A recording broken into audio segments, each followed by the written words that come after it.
I never thought the day would come when my own daughter would look me in the eyes and call me a burden. It happened on a cold Tuesday morning, the kind of morning where the air feels heavier than your own heartbeat. I was sitting at the dining table, sipping the same tea I'd been making for 30 years, when she marched in with her husband, their expressions colder than the tiled floor beneath my feet. "Dad, we need to talk," she said, arms folded, chin lifted like she was addressing a stranger, not the man who raised her. Her husband tossed a folder on the table. It slid across the wood and stopped right in front of me. "Sign these papers," he said.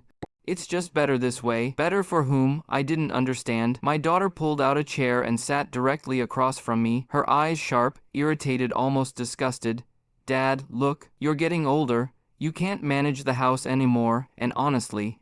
She hesitated for a moment, but not long enough for it to hurt any less. "You're becoming a burden to my own child." I felt something inside me collapse, not physically, but deeper, where no doctor can reach. "What burden?" I whispered. She didn't soften. She didn't blink. "This house is too big for you, too expensive, too much work. We've decided it's better if you move to a small place. We'll handle the property now." Handle. Such an easy word when you're taking something that isn't yours. Her husband opened the folder, flipping pages with the impatience of a man who already believed he owned everything. "This is the transfer deed," he said. "Just sign it. It's the practical thing to do." Practical. That word echoed in my mind like a slap. I looked at my daughter, the little girl whose hair I used to braid, whose school lunch I packed, whose tears I wiped when she fell. The same girl who used to run into my arms. Now she wanted my signature and my home. I pushed the papers back. "I'm not signing anything," I said quietly. Her face twisted. "You have to sign." She snapped. "Stop being stubborn. You're old, Dad. You can't keep living like this." When she stood up and pointed at me, voice rising, every word stabbed, "You don't belong here anymore." The room fell silent. My heart didn't. What she didn't know, what neither of them knew, was that the house they were so desperate to take wasn't even theirs to fight for. A secret existed, one they would discover soon. A secret hidden in my lawyer's drawer. And when the will was read, their regret would shake the entire family. After the morning my daughter called me a burden, the house felt different, quieter, heavier, almost like the walls themselves were watching me, waiting for what would happen next. I walked slowly toward the living room, holding onto the wooden railing I had polished with my own hands decades ago. Every step felt unfamiliar, as if I was walking through someone else's home, not my own. I could still hear her words echoing. "A burden. Dad, you're a burden." I don't know which part hurt more, the word itself, or the fact that it came from the child who used to sleep on my chest when thunderstorms frightened her. When I reached the living room, they were still there. My daughter stood near the window, arms crossed, staring at the garden as if she owned it. Her husband was on the sofa, scrolling through his phone with the confidence of a man who believed the world was already in his pocket. I tried to speak calmly. "You came to my house, unannounced, with property papers. Do you realize how that feels?" My daughter didn't turn. "Dad, you're overreacting." Overreacting. My voice cracked. "You asked me to sign away everything." Her husband looked up, smirking slightly. "Uncle, it's practical. The property is too much responsibility for you now. We'll manage it better." I stared at him. "This home is not a business." My daughter finally turned, her expression cold and sharp. "Why are you being so emotional? We're just trying to help." Help? Kids these days use the word like a weapon. I shook my head. "If you wanted to help, you'd ask what I need, not decide for me." She walked closer, lowering her voice to that irritated whisper children use when they're tired of their parents. "I don't have time for all this. Look, just sign the papers. We're already making plans." Plans. I repeated. "What plans?" Her husband cut in, a little too eagerly. "We've talked to a builder. They want to demolish the place and construct new units." My heart stopped. Demolish the house I built with my wife brick by brick. My daughter added quickly, "We'll give you a small apartment afterwards. Something manageable." Manageable, as if I were luggage to be stored away. I felt my breath shaking. "Leave, both of you. Now." Her eyes widened not with guilt, but annoyance. "Dad, you're being childish."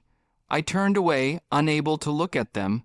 "If I'm such a burden, then why are you so desperate for my signature?" Silence. A silence louder than shouting. Finally, her husband stood. Fine, think about it, but this, he picked up the folder, has to be signed, sooner or later. They walked out without a goodbye, and I stood there, watching the door close behind them, feeling a pain I had never known before. But before I could sit down, my phone rang. The screen showed a name I hadn't seen in months. My lawyer. Why was he calling now? On this exact day. I answered the call with trembling fingers. Hello. His voice was calm, professional yet unusually urgent. Mr. Ahmed, I need you to come to my office today. There's something we must discuss. Is something wrong? I asked, a pause, too long of a pause. I'll explain when you come. He hung up before I could ask more. I stood there for a long moment, staring at my reflection in the black screen of my phone. My face looked older than yesterday, a little more tired, a little more alone. I called my son, hoping for support, hoping for understanding. He picked up after a few rings. Dad, everything okay? I hesitated. Your sister came today. She and her husband. They brought property transfer papers. They want me to sign the house over to them. There was a long silence on the other end. Too long. My heart tightened. Finally, he spoke. Dad, I don't want to get into this.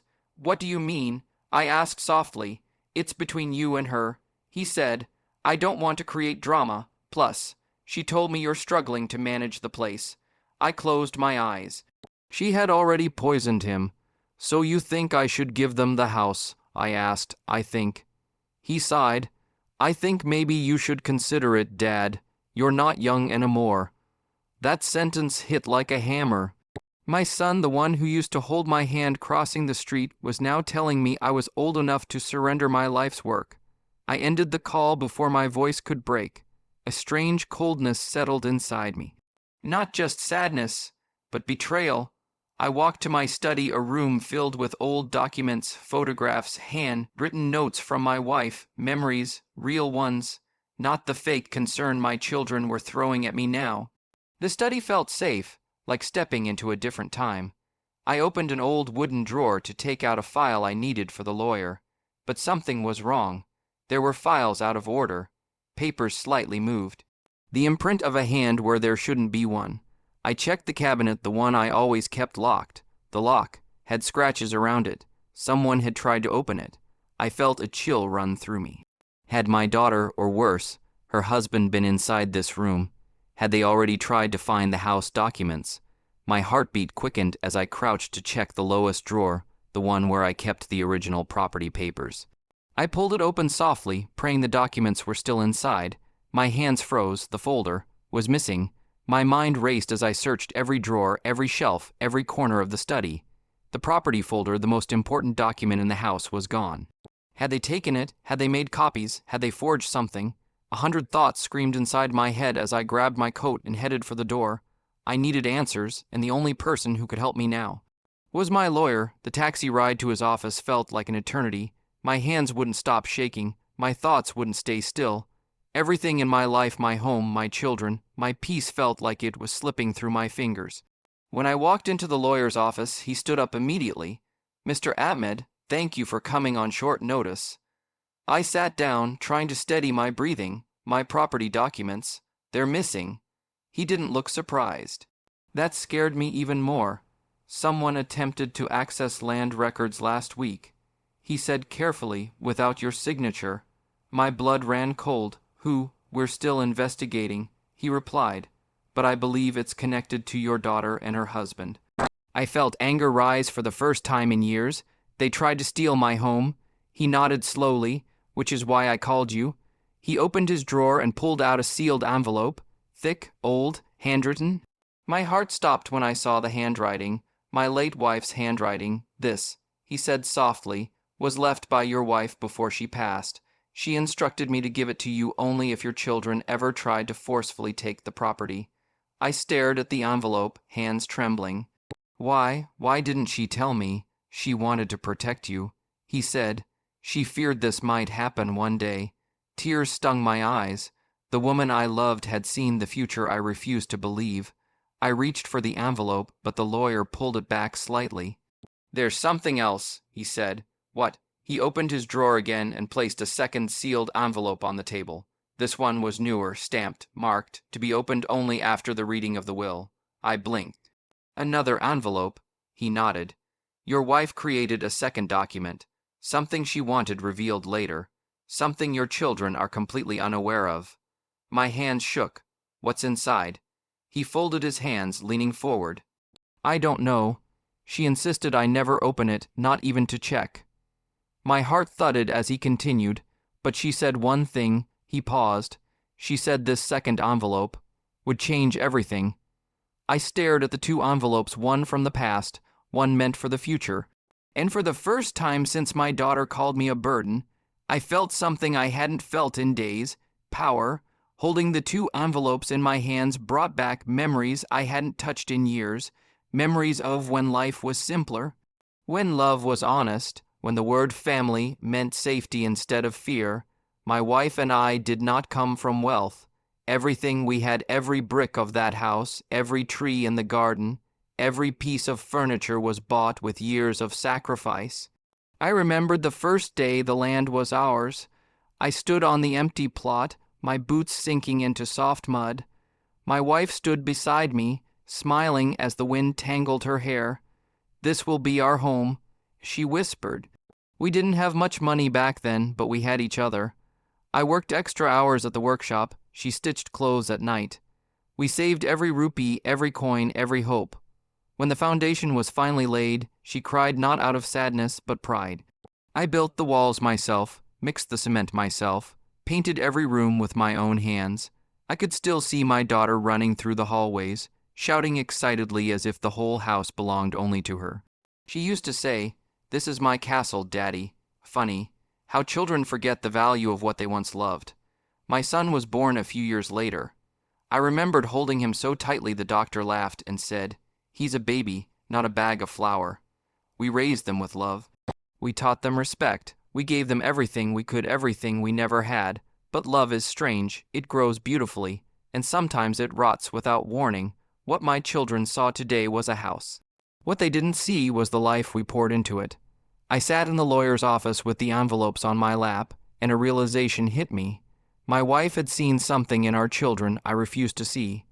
I always believed my daughter was simply confused, misled by her husband, too stressed to understand, but now I wondered had she changed long before I noticed.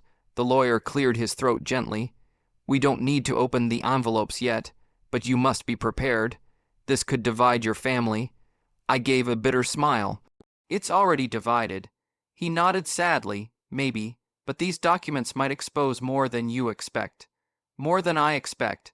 I didn't know what he meant, but his tone told me the truth was heavier than the envelopes I was holding. And as I stepped out of the office, the afternoon sun blinding me for a moment, I remembered something my wife told me the night before she passed. Keep your promise. Don't let them destroy what we built. What promise? A cold feeling crept into my stomach. Had I forgotten something important? On the walk back home, old memories continued to flood my mind, especially the ones I had tried to ignore over the years. The tension didn't start yesterday. It didn't start with the property papers. It started long before that. Small cracks in the family that kept widening. My daughter had changed after her marriage. Before that, she was soft, spoken, affectionate, always asking, "Dad, are you tired? Want me to make tea?" After marriage, things shifted. Her husband wasn't cruel on the surface, but he carried an arrogance in his walk, in his voice, in the way he looked at our belongings. He always made small comments, the kinds that sound harmless but leave a mark. "Your house is old-fashioned. Why don't you sell this place and move somewhere modern? You're not using the land properly. It's wasted potential." I brushed it all off. I told myself they were just young, ambitious, practical. But now I realized those comments weren't opinions. They were plans. I remembered a dinner 2 years ago. We sat at the dining table, the same table where my daughter insulted me recently. My son-in-law kept asking about documents, deeds, ownership, future plans. At the time, I laughed. "Why are you so interested? Planning to buy it from me?" He grinned. "Why buy what will eventually be ours?" My daughter elbowed him playfully. "Stop it," she said, but the grin didn't leave his face. That was the first time I felt something off, a seed of discomfort. My son, on the other hand, drifted away slowly. He wasn't greedy like my daughter, but he grew indifferent, too busy with his own life to notice what was happening in mine. Then I remembered a moment from last year, a moment that should have warned me. I was watering the plants outside when I heard my daughter talking on the phone near the gate. She was laughing as if life was perfect. "No, don't worry. We'll get the house. Dad will give it to us eventually. He trusts me. He always has." My heart sank even then, but when I asked her later, she brushed it off. "Oh, Dad, you misheard. I was talking about something else," and I believed her. Now I knew better. As I unlocked my gate and stepped into the house, something felt wrong again. The curtains were slightly moved. A drawer in the hallway cabinet wasn't closed properly. A shoe was out of place. Someone had been here. I checked the living room. Nothing missing, nothing broken, just disturbed. Like someone had searched through it quickly. My stomach tightened. Were they still looking for the property papers? I rushed to my bedroom, to the metal case under my bed where I kept old documents, medical files, insurance papers, tax receipts. I opened it. Inside, everything looked untouched, except one file. My marriage certificate with my wife. It was taken out and placed on top, as if someone had read it recently. Why would they look at that? As I held the document in my hands, a strange realization clicked in my mind. They weren't just after the house. They were looking for something else, something related to my wife. I placed the marriage certificate back into the metal case, my hands slightly trembling. Was someone digging into my past? My wife's past, our legal documents. Why? What were they hoping to find? The thought made my skin crawl. I went to the study again, checking every drawer more carefully this time. I needed to confirm whether something else was missing. As I sifted through papers, I found something that made my heart drop. A photocopy of my signature.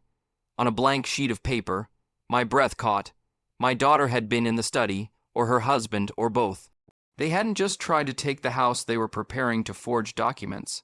I sat down slowly, feeling as if the floor had shifted under me. Just then, my phone buzzed, a message. Unknown number. "Don't make this difficult. We'll get the house one way or another." My hands went cold. Who sent this? My daughter, her husband, someone they hired. I felt anger, real anger, rising in me for the first time in years. I typed back, "Who is this?" No reply. I put the phone down, trying to think clearly. I needed evidence. I needed help. I needed to know how far they were willing to go. And then, as if fate wanted to answer that question immediately, there was a loud knock on the door. 3 hard bangs. I opened the door carefully. A man in a crisp shirt and shiny shoes stood there, holding a clipboard. "Mr. Ahmed?" "Yes." I said cautiously. "I'm from the Land Authority office. I'm here to verify a request submitted for property transfer." My heart exploded in my chest. "What request?" He checked his papers. "It says you applied to transfer ownership to your daughter. We just need your thumbprint to complete the paperwork." "What?" I stepped back. "I filed no such request." The man hesitated. "Sir, the form has your signature. I felt sick. They had forged it. I want to see that form." I demanded. He showed it to me, and there it was, my name, my signature copied perfectly. But I knew that signature. It wasn't from any document I signed recently. It was the same signature from the photocopy I found earlier. They had practiced, prepared, schemed. Everything hit me like a wave. My daughter, the child I raised with love, had submitted a forged transfer request. The man grew uncomfortable. "Sir, if this is fraud, you need to report it immediately." I nodded slowly, rage boiling inside me. They were ready to steal my home even if I refused to sign. They were ready to break the law. They were ready to betray me fully, but they didn't know one thing. I had my wife's sealed envelope, and in that envelope was the one truth they were never prepared for. The man from the Land Authority left after I firmly refused to give a thumbprint. His last words echoed in my mind. "Sir, whoever submitted this." They were very confident you wouldn't question it. Confident because they thought I was weak, old, alone. I shut the door and leaned against it, my heart pounding. I needed to confront them. I couldn't sit quietly while they tried to erase my existence from my own home. I called my daughter. She didn't pick up the first time, or the second, or the third. Finally, on the 4th attempt, she answered with an annoyed sigh. Dad, what now? My voice was cold. Did you file a property transfer request with the land authority? Silence. A long, guilty silence. Her husband's voice came from behind her. Just tell him. No need to act innocent. She whispered something to him, thinking I couldn't hear, but I heard every word. Why is he being difficult? He's supposed to agree. My blood boiled. I heard that. I said. She froze. Dad, it's not what you think. It's exactly what I think. I shot back. You forged my signature. Her voice rose instantly. No, I didn't forge anything. Why would I do that? Because you want the house. You want everything. I yelled. Her husband grabbed the phone from her. Uncle, calm down. We were just helping the process move faster, by lying, by committing fraud, by impersonating me. He chuckled softly, and that laugh made something inside me snap. You're overreacting. This is for your own good. For my good. My voice trembled. Or for your pockets. He didn't answer. He didn't need to. I hung up on them before I said something I couldn't take back. My head felt heavy. My chest felt tight. I walked toward the sofa and sat down, rubbing my temples. Stress had been building for days, but now it felt unbearable, like a weight crushing my lungs. I tried to breathe slowly, but it wasn't working. My vision blurred. The room spun slightly. Not now. I whispered to myself. Please, not now. But my body didn't listen. A sharp dizziness hit me suddenly. My heartbeat raced. My hands shook violently. I tried to stand, but my legs buckled. The floor rushed toward me. I collapsed helpless, gasping, alone. My phone rang somewhere in the distance, but I couldn't reach it. I didn't know who was calling. I didn't know if I would even wake up again. And the last thought in my fading mind was, if I die now, they'll get everything. When I opened my eyes, the sharp smell of antiseptic hit me. Bright lights, white ceiling, a beeping monitor, hospital. A nurse hurried over. Sir, you're awake. You had a severe stress-induced episode. You fainted. I blinked slowly. How long was I unconscious? 3 hours. You're stable now, but you need rest. Rest. How ironic, the one thing impossible with children like mine. A few minutes later, the door opened. My daughter walked in. Not running, not crying, not worried, just irritated. Oh, good. She said flatly, you're awake. I stared at her. That's all you have to say. She crossed her arms. Dad, you scared us. But you also created all this drama yourself. If you had just signed the papers, enough. I snapped. She looked offended. I'm only trying to help you. I laughed bitterly. Trying to help me into my grave. Her eyes hardened. You're being ridiculous. Before I could respond, my son walked in. His expression was the opposite, worried, guilty, shaken. Dad, I'm sorry. I should have come earlier. I softened slightly. You're here now. Then he hesitated and looked away. I need to tell you something. He whispered. My heart tightened. What? He swallowed. I saw the forged documents. A week ago. The room fell silent. What?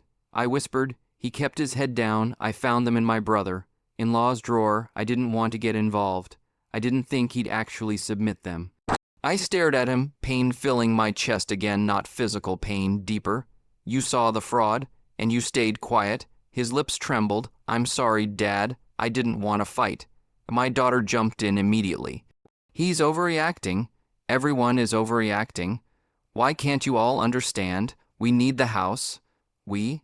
I asked sharply. Or you? She opened her mouth, but before she could respond, the door opened again. It was my lawyer. My daughter froze. He stepped inside calmly, holding a file. Mr. Ahmed, I came as soon as I heard. We need to talk privately. My daughter's face paled. Why is he here? The lawyer stared at her without blinking. Because your father isn't safe anymore. Her breath hitched. What does that mean? He placed a sealed document on the bedside table. It means, he said firmly, your father's will may need to be read sooner than expected. My daughter's jaw dropped. What? Why? The lawyer turned to her, expression stern. Because the actions you and your husband have taken may qualify as an attempt to illegally seize inheritance. Her face turned red, then white. And for the first time, she looked scared. The nurse stepped out, sensing tension. The door shut softly behind her, leaving the four of us in the sterile hospital room, my daughter trembling, my son silent, and my lawyer standing like a judge delivering a verdict. My daughter's voice cracked. "Dad, you're not seriously listening to him, are you?" I didn't answer. The lawyer reached into his briefcase and pulled out the older envelope, the one in my wife's handwriting. He placed it gently on my lap. "This is why I came," he said. "Your wife anticipated something like this. She left instructions that this envelope is to be opened if your children ever attempt to take the property by force, manipulation, or deception." My daughter took a step back. "Why would she do that?" she whispered. The lawyer looked directly at her. "Because she didn't trust greed. She trusted actions."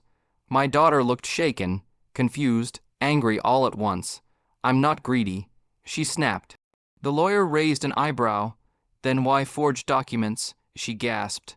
"I didn't." He cut her off gently but firmly. "The land authority contacted me too. They said the request came with a signature that did not match your father's official records." Her face drained of color. My son looked at her in disbelief.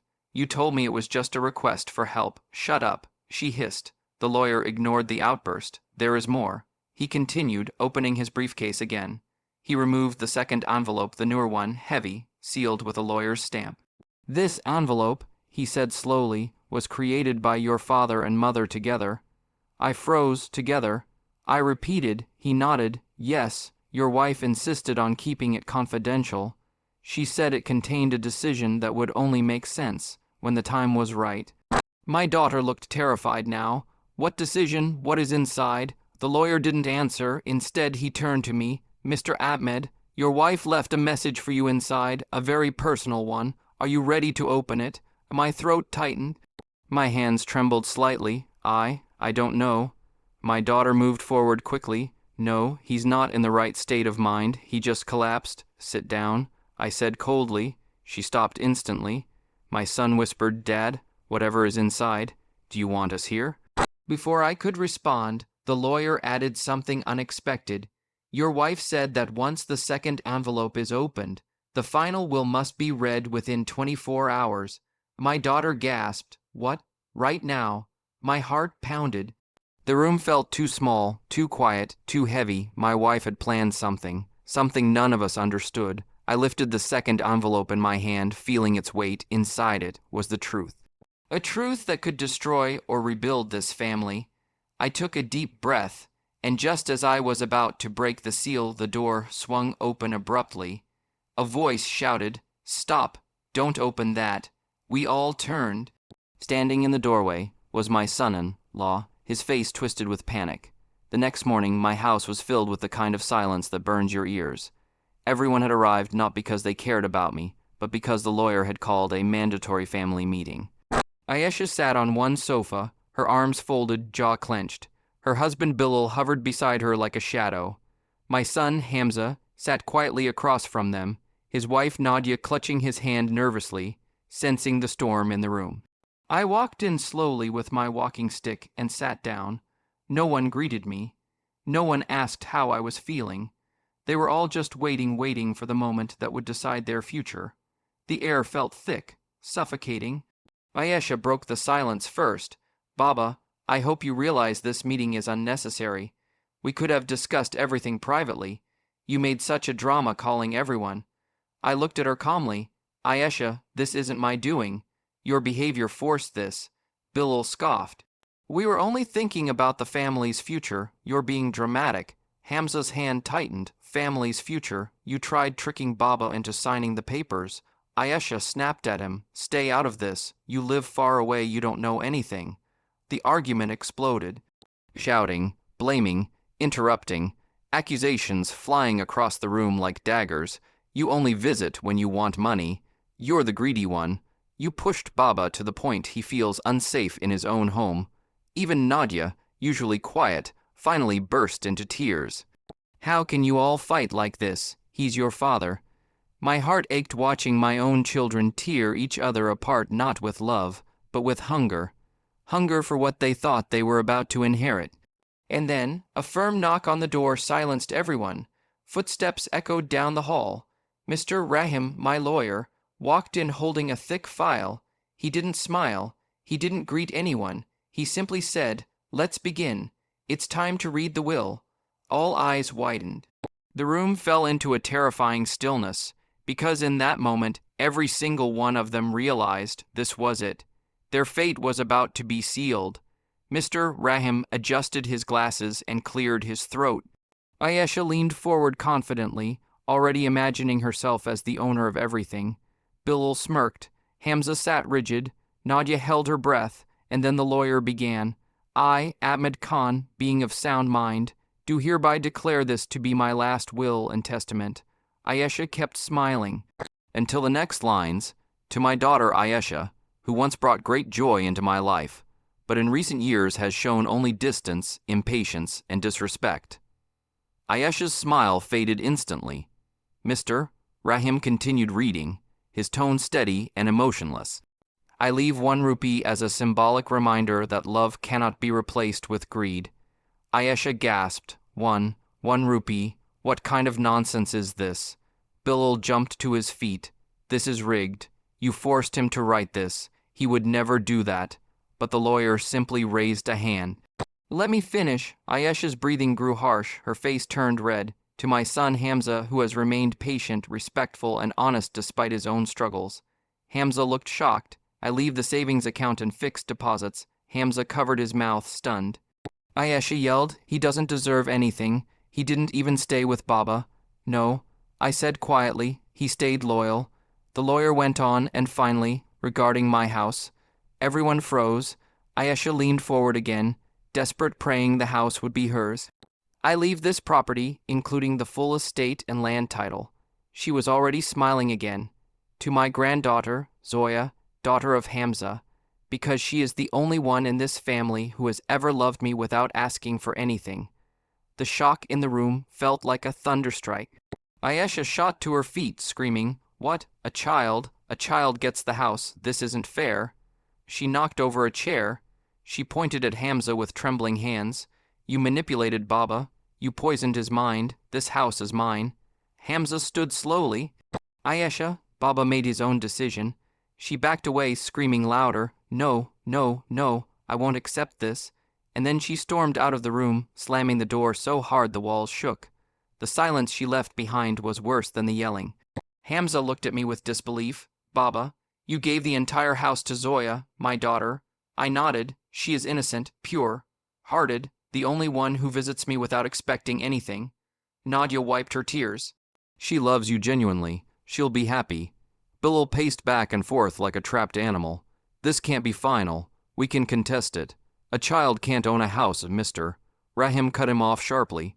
Actually, she can. The property will be held in trust until she turns 18. Legally, it's airtight. You can try to challenge it, but you will lose. Bilal clenched his jaw, then tried a different approach, the manipulator revealing himself. He sat next to me, fake concern dripping from his voice. Baba, maybe you didn't think this through. You're old. You must have been confused. Maybe someone influenced you. I looked him dead in the eyes. No one influenced me. I made the decision myself. He swallowed hard. He wasn't expecting resistance. Ayesha suddenly re-entered, face tear. Streaked, eyes burning with fury. I don't care about the will. She spat. I'll get what I deserve. You owe me. I stood up slowly, gripping my walking stick. What I owed you, I already gave you. I said softly, a life, an education, every chance to be better, but you chose greed. She shook her head violently. No, you think you've beaten me. You think giving the house to a child makes you clever. We'll see about that. She stormed out again, but this time she didn't slam the door. She left with the quiet, dangerous rage of someone planning revenge. Hamza sighed. Baba, I'm afraid she'll try something. The lawyer nodded. She might challenge it, but it won't work. What she doesn't know is. He paused, looking at me for confirmation. I exhaled slowly. I made a final change to the will months before she even started plotting. Hamza frowned. What change? I looked at all of them, my son, my daughter, in-law, the lawyer, and said, a change that none of you know, not even Ayesha. Their eyes widened. Because the way I said it made one thing clear. There was still one last twist left. One final card I hadn't revealed yet. The shouting outside finally faded. Ayesha's footsteps disappeared into the street, leaving only the echo of her rage behind. Inside the house, the air felt cold not because of the weather, but because of truth settling over everyone like dust. Hamza sat with his head bowed. Baba, I still can't believe this. You left Ayesha only 1 rupee. I nodded gently. Yes, not out of anger, but as a reminder love evaporates when respect disappears. Nadia squeezed my hand. She never thought you'd take a stand. Mr. Rahim cleared his throat. There's something important your father wants to clarify. I looked at both of them. You think I gave Hamza more because he got the savings, but that isn't true. Hamza lifted his head, confused. What do you mean, Baba? I didn't give you wealth. I said softly, I gave you responsibility. He stared at me. Responsibility? Yes, the savings account, the fixed deposits. They are not for you. They are for your daughter, for Zoya's education, for her future. You will manage them, protect them, and build them. You will not spend anything on yourself. Hamza nearly teared up. Baba, you trust me that much. It's not trust. I said, it's reward for loyalty. He lowered his head again, this time in humility. Meanwhile, Bilal was pacing restlessly, clearly unhappy. Fine, fine. The accounts go to Hamza, but at least the house, I interrupted calmly. We aren't done talking about the house. Bilal stopped mid-sentence. Nadia inhaled sharply. Hamza looked confused again. Mr. Rahim nodded slowly. This is the part he hasn't told anyone yet. I took a deep breath. The house has not been fully finalized.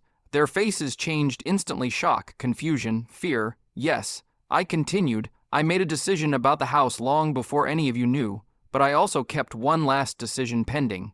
A decision I will announce today. Hamza frowned. Baba, what decision? Nadia looked worried. Is something changing? Bilal leaned forward with hungry eyes. Are you reconsidering who should get the property? I closed my eyes for a moment, letting the weight of what I was about to say settle in the room. When I opened them, the entire family was staring at me, breath held, waiting, and I finally said the words, the house is still not fully assigned. I will now reveal my final decision.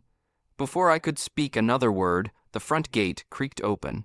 Heavy footsteps approached, unsteady, slow, trembling. Ayesha re-entered the house, but she wasn't furious anymore. Her eyes were swollen from crying. Her face looked drained, almost empty. Her shoulders had lost their arrogance. She walked toward me, stopped a few feet away, and then broke down completely. Baba, I'm sorry. Her voice cracked. Not the fake crying she used to do when she wanted something but real pain. I shouldn't have spoken to you like that. I shouldn't have tried to pressure you. I don't know what came over me. She fell to her knees. I was scared of losing security, scared of being left behind, but I took it out on you, the one person who always loved me. Nadia quietly wiped her eyes. Hamza looked away. Even Bilal seemed uncomfortable. I didn't speak. I just watched her. Baba. She whispered, folding her hands. I know I don't deserve forgiveness. I know I hurt you. I know I disappointed you. She sobbed harder. But please, don't push me out of your heart. My chest tightened. A parent's love never disappears, but wounds take time to heal. I reached out and touched her hand gently. Ayesha, I forgive you, I said softly. But forgiveness does not erase consequences. Her eyes widened. She nodded slowly, accepting it. I understand. And you must also understand. I continued, that respect isn't something you give when you want something, it is something you give because it is right. She lowered her head. I know. I took a slow breath. Stand up, Ayesha. She rose shakily. I have made my decision about the house, I said calmly. Her body stiffened. I am not giving it to the person who cried the loudest. I am not giving it to the one who manipulated. I am not giving it to the one who begged for money. She swallowed, terrified. Then who? She whispered. I turned toward the doorway. Someone had just walked up behind Mr. Rahim. A soft voice said, Dada, I'm here. It was Zoya, my granddaughter, and the moment she entered, the entire room changed. When little Zoya walked in, her innocent smile washed away all the bitterness lingering in the air. She came running toward me and wrapped her tiny arms around my legs. Dada, Mommy said you were sad. I came to hug you. Ayesha closed her eyes in shame. Hamza looked at his daughter with deep pride. Nadia smiled softly. I lifted Zoya onto my lap. Her presence alone felt like healing, a reminder of everything pure I had once hoped my children would be. She looked at me with bright eyes. Dada, am I in trouble? I chuckled. No, Beta, not at all. In fact, you're the reason we are all here. She blinked, confused. Me? I kissed her forehead gently. Yes, you. Mr. Rahim stepped forward. Sir, Would you like me to explain? I nodded.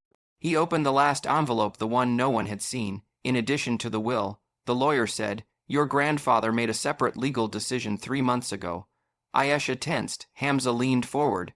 Mr. Rahim continued. He transferred the full house title into a trust under the name of Zoya Ahmed. Silence. Total silence. Ayesha's hands shook, but she didn't protest. Her earlier greed had cracked into regret. Hamza placed his hand over his mouth in shock. Baba, you planned this all along. I nodded calmly. Yes, because only one person in this family has always shown love without expecting anything in return. I looked at Zoya. She giggled softly, unaware of the storm she had calmed. Nadia whispered, this is the right decision. She's the only innocent one. I turned to Ayesha. You asked what you lost today. She couldn't look at me. You didn't lose money, I said quietly. You lost the chance to love me when I needed you. Tears flowed down her cheeks. I know, Baba, I know. You will always be my daughter. I continued, but understand this clearly. Respect and compassion build families. Greed destroys them. Ayesha nodded slowly, accepting her fate. Hamza placed a hand on her shoulder. We can still fix things, if we try. At last, Ayesha whispered, I'll earn your respect again, Baba. Not for the house, for you. I smiled faintly. That is all I ever wanted. I looked around at all of them, my broken family slowly beginning to mend. Then I ended the story of my life with the lesson I hoped they would carry forever. Respect matters more than money, and now they know it too.